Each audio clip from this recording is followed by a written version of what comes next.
మీరు కొంచెం ఒక్కరా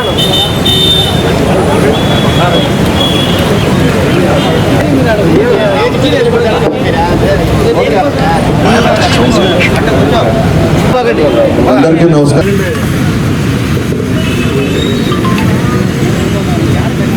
జరిపించాలి టీఎస్సీపై సిబిఐ విచారణ చేయాలి, లోకేష్ వెంటనే రాజీనామా చేయాలి. లోకేష్ ఈరోజు నిజంగా భారతదేశం మొత్తం కూడా నీటు పేపర్ లీక్ అయితే ఈరోజు రాష్ట్రం అన్ని రాష్ట్రాల్లో కానీ ఢిల్లీలో కూడా భారతదేశం ఒక్కసారి ఉలిక్కిపడేలాగా జెన్జీ చేసిన ఉద్యమ కార్యక్రమానికి ఆఖరికి ఎడ్యుకేషన్ శాఖ మినిస్టర్నే ఈరోజు రిజైన్ చేయించే కార్యక్రమం ఈరోజు ఏమాత్రం చిత్తశుద్ధి ఉన్నా ఏమాత్రం కనీసం ఏదైతే అనేక మంది బిడ్డలు సంవత్సరాల తరబడి చదువుకొని ఎగ్జామ్స్కి ఇదే వస్తే ఈరోజు వాళ్ళు అనేక రకాల లొసుగులతో వాళ్ళకి నచ్చిన వాళ్ళకి డబ్బులు చేతులు మార్చి ఈరోజు డిఎస్సిలో వాళ్ళకి అవకాశాలు కల్పించడం నిజంగా ఈరోజు భారతదేశంలో అది చూస్తూ ఉన్నాం.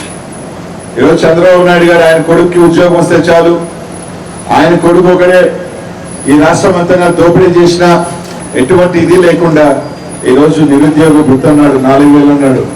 కనీసం 2 సంవత్సరాలు అవుతుంది. మనం చూసాం ఆయన సతీమణి భువనేశ్వరి గారు ఒక మాట అన్నారు, ఆయన చెప్పినయే చేయగలిగినే చెప్తాడు, చంద్రబాబు నాయుడు గారి జీవితంలో అబద్ధమే చెప్పాడు. నిజంగానే అదే పెద్ద అబద్ధం అని చెప్పి తెలియజేస్తా ఉన్నాం.